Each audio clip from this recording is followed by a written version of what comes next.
সমস্যা সমস্যা আর সমস্যা। ঘর সামলাই না রাজ্য, কোন দিকটা যে সামাল দেব সেটাই তো বুঝতে পারছি না। মহারাজ যদি অনুমতি দেন তো জিজ্ঞেস করি সমস্যাটা কি। যদি আমাদের দ্বারা কোনো সুরাহা হয় তবে আমরা ধন্য হয়ে যাব। এমন একটা সমস্যা যা সবার দ্বারা সমাধান করা যায় না। তো বলি, তোমাদের রানীমার শখ হয়েছে নতুন একটা রান্নাঘর বানানোর। এত ছোট ঘরে নাকি রান্না করতে পারছে না রাঁধুনিরা, বাসন কোসন পড়ে গিয়ে নাকি যাচ্ছে তাই কাণ্ড হচ্ছে। আর এগুলো নাকি অলক্ষণ, এর প্রভাব নাকি এই রাজ্যে পড়তে পারে। তাই রানীর একটা বড় রান্নাঘর লাগবে, যেখানে নাকি গায়ে গায়ে লেগে বাসন কোসন পড়ে যাবে না। এই সমস্যার তো একটাই সমাধান, নতুন রান্নাঘর বানানো। আমি একটা কথা কিছুতেই বুঝতে পারছি না, ওই রাজবাড়ির রান্নাঘর বানানোর জন্য এত উৎসাহ মন্ত্রীর কোথা থেকে উদয় হলো? আপনি আপনার সমস্যার কথা জানিয়েছেন, আমরা সেই বিষয়ে আলোচনা করে মহারাজকে একটা উপায় বার করে দেব। আদপেই নতুন রান্নাঘর বানানোর প্রয়োজন আছে কি না সেটা আগে ভেবে দেখা হোক, তারপর যা সিদ্ধান্ত নেবেন স্বয়ং মহারাজ। কি বলেন মহারাজ? আসলে কৃষ্ণচন্দ্রের কপালটা খুব ভালো। গোপালের মতো একজন ভাঁড় পেয়েছে। এটা আমি মানতে পারলাম না মহারাজ। না হয় গোপাল চটকদার চুটকি বলে লোক হাসায়, তাতে কি এমন রাজকার্য উদ্ধার হয় শুনি? গোপালের প্রশংসা করলেই তোমার মন খারাপ করে, সেটা আমি বুঝি। দেখুন মহারাজ, ভাঁড় হলো এমন একটা জিনিস যা শুধু ওই খাবার বয়ে নিয়ে আসার জন্য কাজে লাগে। তাছাড়া সেটা না লাগে হোমে, না লাগে যজ্ঞে। কিন্তু যাই বলো মন্ত্রী, গোপাল যে কতবার বুদ্ধি দিয়ে কৃষ্ণচন্দ্রকে রক্ষা করেছে তার তো ইয়ত্তা নেই, সেটা তো স্বীকার করবে। মহারাজ, আপনি এতটাই বুদ্ধিমান যে আপনাকে বুদ্ধি দেওয়া আমার পক্ষে বাতুলতা মাত্র। মানে যাকে বলে ঘোড়া ডিঙিয়ে ঘাস খাওয়ার মতো ব্যাপার আর কি। তবে গোপালকে যদি আমি একবার বাগে পেতাম তো দেখিয়ে দিতাম যে কে বেশি বুদ্ধিমান, আমি না গোপাল। পারবে পারবে তুমি গোপালকে বুদ্ধির খেলায় পরাজিত করতে? তাহলে তো আমি কৃষ্ণচন্দ্রের ওপর সব ব্যাপারেই টেক্কা মারতে পারবো। মহারাজ, আমি তাকে বুদ্ধিতে পরাজিত করতে চাই। আমি কালই কৃষ্ণনগরে যেতে পারি যদি আপনি অনুমতি দেন। আরে আরে আমি তো অনুমতি দিয়েই আছি, কিন্তু তুমি পারবে কিনা সেটা ভালো করে ভেবে বলো। এমন একটা বুদ্ধি বার করেছি না, এবার গোপালের আর নিস্তার নেই। পরাজয় ওকে স্বীকার করতেই হবে। বলো বলো বলো মন্ত্রী, বলো কি বুদ্ধি বার করেছো বলো। গোপাল বধের কি এমন বুদ্ধি বার করেছো বলো তো? হ্যাঁ বলো বলো, আমাকে বলে ফেলো তো দেখি। আপনি কিন্তু কাউকে বলবেন না মহারাজ। না না না, আমি সত্যি বলছি, এমনকি রানীকেও বলবো না।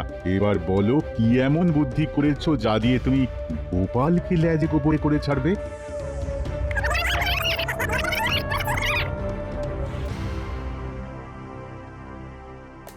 তোমার দুঃসাহস থেকে আমি স্তম্ভিত হয়ে যাচ্ছি গোপাল।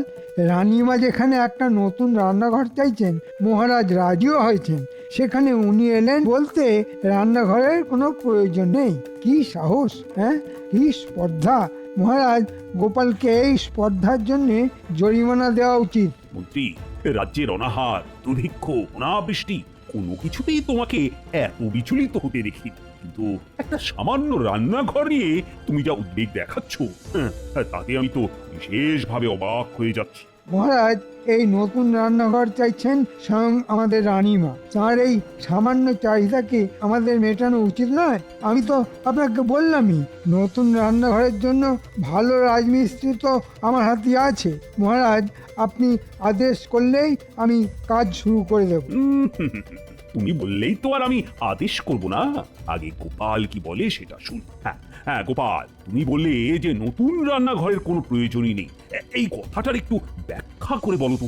মহারাজ, ওই রান্নাঘরের লাগোয়া যে ঘরটা আছে সেটা তো কোনো কাজে লাগে না। নতুন রান্নাঘর না বানিয়ে মাঝের দেওয়ালটা ভেঙে দিলেই হবে। রান্নাঘরটা বড় হয়ে যাবে, ব্যাস। নতুন রান্নাঘরের আর কি প্রয়োজন আছে মহারাজ? রানীমা তো বড় রান্নাঘর চেয়েছেন, তাই তো এভাবে মাঝের দেওয়াল ভেঙে দিলেই ঘর বড় হয়ে যাবে, আর গায়ে গায়ে লেগে বাসন কোসন মাটিতে পড়ে যাবে না। একেই বলে গোপালের বুদ্ধি। শেখো শেখো মন্ত্রী, তোমার উচিত গোপালের কাছ থেকে কিছুটা বুদ্ধি ধার নেওয়া। আসলে তোমার একটাই উদ্দেশ্য, কি করে আমার খরচা বাড়ানো যায়। আমার অর্থ নাশ করা ছাড়া তোমার আর কোনো উদ্দেশ্যই নেই। মহারাজ, কথাতেই বলে কারোর পৌষ মাস কারোর সর্বনাশ। মন্ত্রী মশাইয়ের জন্ম মনে হয় ওই পৌষ মাসে মহারাজ। অপূর্ব অপূর্ব মন্ত্রী, এমন ধাঁধা বানিয়েছ যে গোপাল তো একেবারে কাত হয়ে যাবে। তোমার যে এত বুদ্ধি সেটা তো আগে জানতাম না। আপনি তো সবসময় গোপালের বুদ্ধি নিয়ে কথা বলেন, আমারও যে মাথায় কিছুটা ঘিলু আছে তা নিয়ে আপনার কোনো উৎসাহই নেই। এটা তুমি ঠিক বলেছো, তোমার বুদ্ধির দিকে আমার একটু নজর দেওয়া উচিত ছিল। যাকে তোমার বুদ্ধিতে আমি বড়ই প্রসন্ন বোধ করছি। আর একটা কথা, গোপাল যদি হেরে যায় তাহলে কৃষ্ণচন্দ্র যেন গোপালকে তার রাজসভা থেকে বার করে দেন। আর তুমি যদি হেরে যাও তবে আমি হেরে গেলে কি হবে? ওটা মহারাজ আপনার চিন্তার মধ্যেই রাখবেন না। হ্যাঁ, এই গোপালকে পরাজিত করেই আমি এখানে গর্বের সঙ্গে ফিরে আসবো, এটা দেখে নেবেন। হ্যাঁ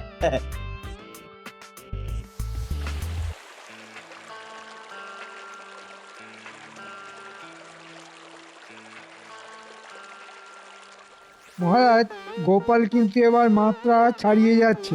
আমার জন্ম মাস জেনে ওর কি লাভ? আর আমি ওকে বলতেই বা যাবো কেন? মন্ত্রী মশাই, আমি একবারও জিজ্ঞেস করেছি আপনার কোন মাসে জন্ম। আমি একটা প্রবাদ বললাম, আর সেটা বলেই মনে হলো আপনার জন্ম পৌষ মাসে। আরে বাবা, 12 মাসের কোনো না কোনো একটা মাসে তো তোমার জন্ম মন্ত্রী। তোমার জন্ম যদি পৌষ মাসে হয় তাতে ক্ষতিটা কি? পৌষ মাসে জন্ম খুব ভাগ্যের মহারাজ, তাই তো বলা হয়েছে প্রবাদে, যার যত সর্বনাশী হোক না কেন মন্ত্রী মশাইয়ের সব সময় পৌষ মাস। এটা কি কম ভাগ্যের ব্যাপার মহারাজ? এই জন্ম মাস নিয়ে কথাবার্তা এবার বন্ধ হোক। গোপাল, নতুন রান্নাঘর না বানানোর কথা বলে তুমি যে আমার কত খরচা বাঁচিয়ে দিয়েছো, তার জন্য আমি তোমাকে একটা পুরস্কার দিতে চাই। এই নাও একটা হীরের আংটি। আচ্ছা মহারাজ, একটা আংটি কি জোর না বিজোড়? এটাও তুমি জানো না? আরে এক মানে বিজোড়। তাহলে এখন থাক, পরে নেব। ওই গিন্নি বলেছে বেজোড় জিনিস কিছু না আনতে, তাই এটা আপনার কাছেই থাকুক না। আরেকটি আংটি পেলে একসঙ্গেই না হয় নেব মহারাজ। আরে বাবা, আমার কি আংটি কম পড়েছে? না না না, আরেকটা আংটি নাও। তুমি আমার যে খরচা বাঁচিয়েছো তাতে তোমার দুটো আংটি পাওয়া উচিত। এখন মনে হচ্ছে আমারই জন্ম পৌষ মাসে, আর কার সর্বনাশ হলো সেটা নিশ্চয়ই আপনি বুঝতে পেরেছেন মহারাজ। তুমি পারো বটে। গোপাল, আজ তোমার পৌষ মাস। আমি দেখাচ্ছি, নতুন রান্নাঘর করলে আমার হাতে কত মোহর আসতো। সেটা বন্ধ করে আবার মহারাজের কাছ থেকে দুটো হীরের আংটি আদায় করে নিলে। দিন একদিন আমারও আসবে গোপাল, যখন তোমার সর্বনাশ আর আমার পৌষ মাস হবে। তোমাকে আমি দেখে নেব গোপাল, আজ না হোক পরশু।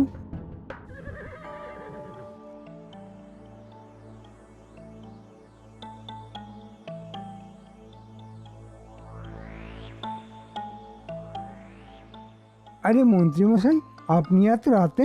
অত কম নয়, পৌঁছাতে দেরি হয়ে গেল। তা আপনাকে কোনো অসুবিধা ফেললাম না তো?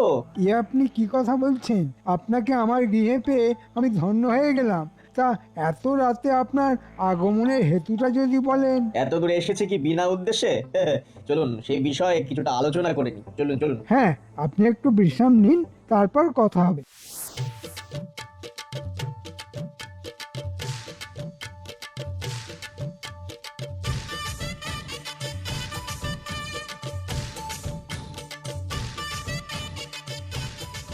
গিন্নি, গিন্নি এসে দেখে যাও কি এনেছি। নিশ্চয়ই নিশ্চয়ই সে 13টা কোন। এতবার করে বলে দিলাম বেজোড় সংখ্যায় কিছু না আনতে, আবার সেই একই ভুল করলে তো। তুমি যখন বলেছো তখন কি আর ভুল করতে পারি? যা এনেছি তা দুটো এনেছি, একটা তোমার একটা আমার। কাছে এসো দেখাই। আর আদিক্ষেতা করতে হবে না, দূর থেকেই দেখাও। এই দেখো, দুটো হীরের আংটি। মহারাজ একটা দিয়েছিলেন, আমি বললাম মহারাজ আমার গিন্নি বলে দিয়েছে কখনোই বেজোড় সংখ্যায় কিছু বাড়িতে এনো না। সেই কথা শুনে মহারাজ খুশি হয়ে আরো একটা আংটি দিয়ে দিলেন। ভালো হলো না গিন্নি? দুটো হীরের আংটি মহারাজ তোমায় দিয়ে দিলেন? কেন বলো তো? আমি মহারাজকে এমন একটা বুদ্ধি দিলাম যাতে মহারাজের অনেক খরচা বেঁচে গেল, তাই উনি খুশি হয়ে আংটি দিলেন। ব্যাস। মহারাজ তোমার মধ্যে যে কি খুঁজে পেয়েছেন তা আজও বুঝতে পারলাম না। বাড়িতে তোমার বুদ্ধিগুলো কি হাওয়ায় উবে যায়? হ্যাঁ, আজ পর্যন্ত তো একটা বুদ্ধিও কাজে লাগলো না। হ্যাঁ? এই শোনো, হীরের আংটি পেয়েছো, এবার তোমার মুখটা একটু বন্ধ করবে? হ্যাঁ, কাল ভোলা শাখাকে দেখিয়ে নেব। তোমার কথা আমি বিশ্বাস করি না। হ্যাঁ, হিরে আসল না নকল তা না জানা পর্যন্ত কিন্তু আমি নিশ্চিন্ত হতে পারছি না। হ্যাঁ, এবার বলুন আপনার আসার কারণটা কি? আগে হ্যাঁ এবার বলি, আসলে আপনারও আমার শত্রু একজনই। আপনি কি গোপালের কথা বলছেন? আগে হ্যাঁ, আমাদের উভয়ের জীবনই একেবারে অতিষ্ঠ করে তুলেছে এই গোপাল। আপনার কতটুকু মন্ত্রীমশাই, ওকে নিয়ে দুবেলা আমাকে ঘর করতে হয়, সে যে কি জ্বালা তা নিশ্চয়ই আপনি বুঝতে পারছেন। কালকেও প্রকাশ্য সভায় আমাকে এমন অপমান করলো যে চোখ দিয়ে জল বেরিয়ে এসেছিল প্রায়। হ্যাঁ তা বুঝি আমি, আমাদের মহারাজও প্রতিদিন উঠতে বসতে আমায় কথা শুনিয়ে যাচ্ছে গোপালের বুদ্ধির কথা। কত আর সহ্য করা যায় বলুন তো? হ্যাঁ, তা আপনি কি এখানে এসেছেন গোপালের মানহানি করতে? তাছাড়া আর কি কারণ থাকতে পারে? হ্যাঁ, আশা করি আপনার সাহায্য আমি পাবো। নিশ্চয়ই পাবেন। তা আমায় কি করতে হবে? তেমন কোনো কঠিন কাজ নয়, আসলে আমি গোপালকে বুদ্ধির লড়াইয়ে পরাজিত করতে এসেছি। সেই কথাটা ওই আপনাদের মহারাজের কাছে পৌঁছে দিতে হবে। আর এই 13টি হীরের আংটি আপনার কাছে আমি গচ্ছিত রাখতে চাই। গোপাল যদি আমার আহ্বানে সাড়া দেয় তাহলে এগুলো রাজসভায় নিয়ে যেতে হবে, বুঝলেন? এগুলি আসল হিরে? এ দিয়ে আপনি কি করবেন? আসল মানে স্বয়ং আমাদের মহারাজ তার কোষাগার খুলে এই আংটি আমায় দিয়েছেন। আসল তো বটেই, 100% খাঁটি, বুঝলেন? কিন্তু 13টি কেন? নিশ্চয়ই কোনো ধাঁধা লুকিয়ে আছে এর মধ্যে, তাই না? ঠিক ধরেছেন, গোপাল বধের রহস্য লুকিয়ে আছে এই 13 সংখ্যার মধ্যে, কিন্তু সেটা আমি আপনাকে এখন বলতে পারছি না। গোপাল বধ হলে বলে দেবো আপনাকে। হ্যাঁ আপনি নিশ্চিন্তে ঘুমিয়ে পড়ুন। কাল রাজসভায় গিয়ে মহারাজকে আমি আপনার আগমনের সংবাদ জানিয়ে দেব। ঠিক আছে ঠিক আছে, আপনি আমার খুব উপকার করলেন। গোপালকে অপমান করার জন্য যতদূর যাওয়ার আমি যাব। আমার সমর্থন আপনি সব সময় পাবেন। এই মন্ত্রীর হিরেগুলি একেবারে খাঁটি। বেটা এখন ঘুমোচ্ছে, এটাই সুযোগ। যা ঘুমোচ্ছে কামান দাগলেও ভাঙবে না। আসল হিরেগুলি চুরি করে নি।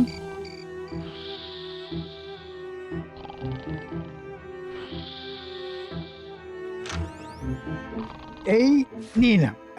এবার হিরেগুলি পাল্টে দিতে হবে। আজ তো বটা ঘটা আসার কথা, একটু অপেক্ষা করি।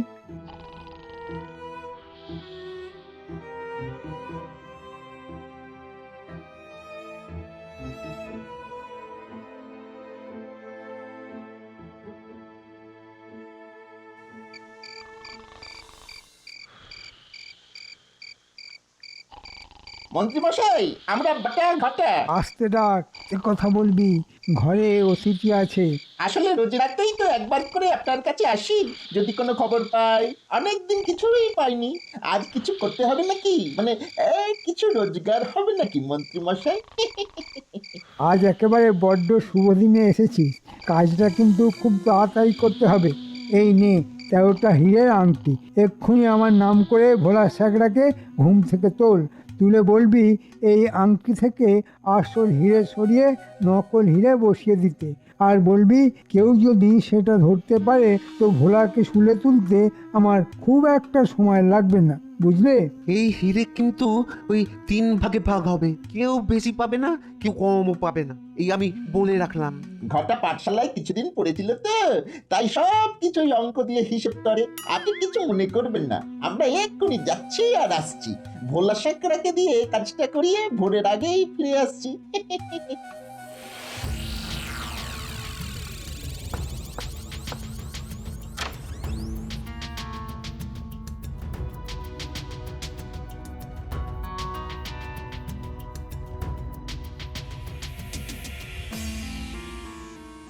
এই নিন আসল হিরে, আর এই নকল হিরের আংটি।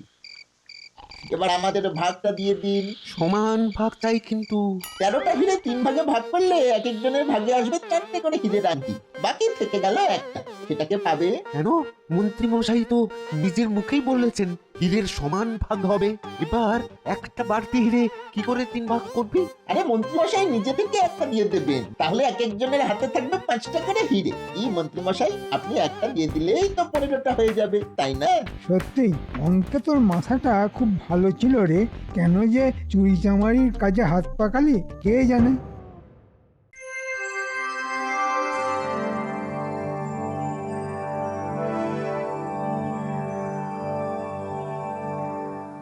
মহারাজ, কাল রাতে খাম্বাজ রাজ্যের মন্ত্রী অধিক রাতে আমার বাড়িতে আতিথ্য গ্রহণ করেন। তিনি আপনার কাছে একটা আর্জি নিয়ে এসেছেন।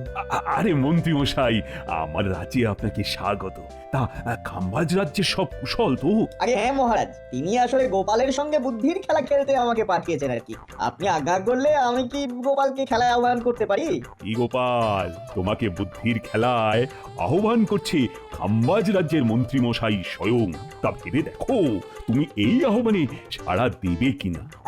মহারাজের শুভেচ্ছা নিয়ে এটুকুই বলতে পারি, বিনা যুদ্ধে নাহি দিব সূচাগ্র মেদিনী। তবে খাম্বাজ মন্ত্রীকে বাজি ধরতে হবে, বাজি ছাড়া খেলায় কোনো মজা নেই। হ্যাঁ হ্যাঁ গোপাল, বাজি আছে।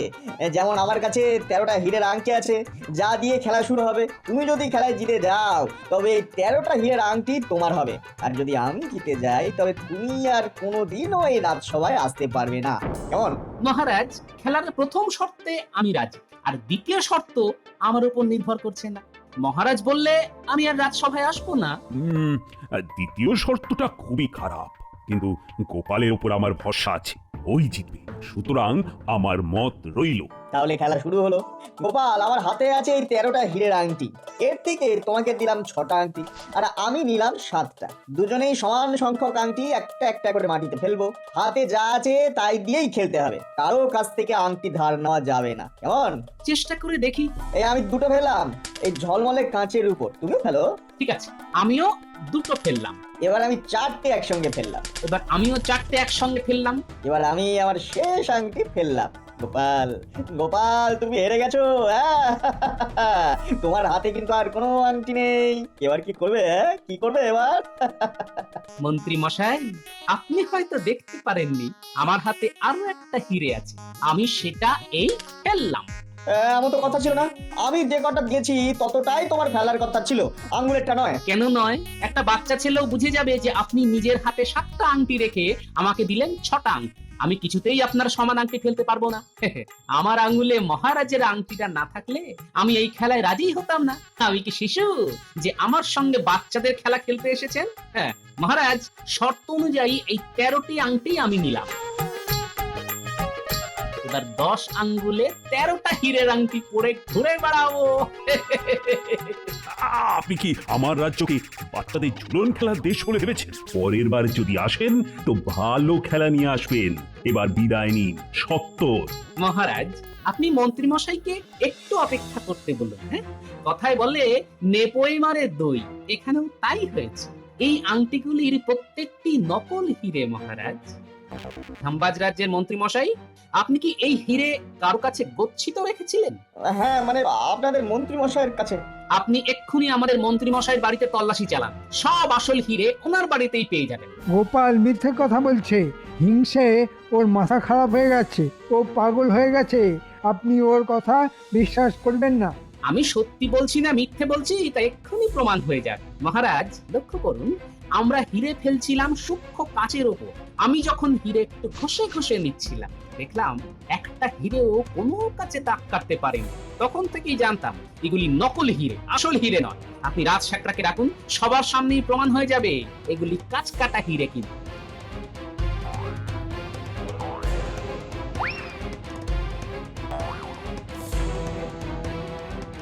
ওহে রাজ শেখরা, এই হিরেগুলি দেখে বলো তো এগুলো আসল না নকল?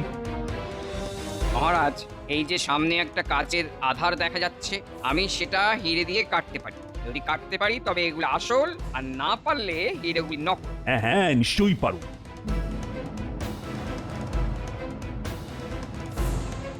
না মহারাজ, এগুলি সব কটা ঝুটা হিরে, একটাও আসল নয়। মহারাজ, এই সেই হীরের ভাণ্ড যা মন্ত্রী মশাইয়ের ভাতের হাঁড়ি থেকে উদ্ধার হয়েছে। মহারাজ, আপনি আমায় অভিযুক্ত করতে পারেন না, কারণ এগুলি পররাজ্যের হিরে।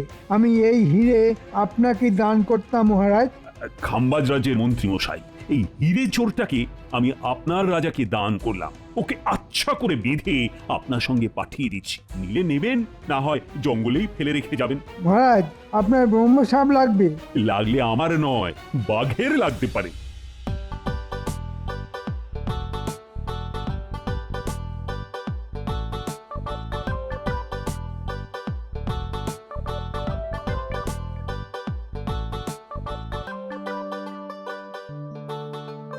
গিন্নি দেখো কি এনেছি। এ, তোমরা দীক্ষেতা দেখার সময় আমার নেই। হ্যাঁ, আরে কি এনেছি সেটা তো আগে দেখবে। বলি দেখার কি আছে শুনি, সেই তো বলবে। গিন্নি 13টা কুল এনেছি, তাই তো? হ্যাঁ, হ্যাঁ 13টাই বটে, তবে বেজোর সংখ্যা সব সময় অলক্ষণে নয়। দেখেই যাও না। সেই 13র গেরোয় পড়ে রইলে। হায় রে আমার কপাল, এত করে বলে দিলাম, এত করে বলে দিলাম, তা কে কার কথা শোনে? হ্যাঁ? বুদ্ধি থাকলে তবে তো মনে রাখবে। দেখি কি এনেছো। মাগো, এই 13টা হীরের আংটি। হ্যাঁ, তুমি আবার চুরি জামারির রাস্তা ধরনি তো? হ্যাঁ, বলি কে দিল গো? হ্যাঁ, আমার বুদ্ধির জোরে রীতিমতো রোজগার করে এনেছি, বুঝেছ? এই বাজে কথা একেবারে বলো না। হ্যাঁ, তোমার বুদ্ধি দৌড় আর কেউ না জানুক, আমি জানি একেবারে হরে হরে। হ্যাঁ, হাড়ে হাড়ে নয়, হিরে হিরে গিন্নি, হিরে হিরে।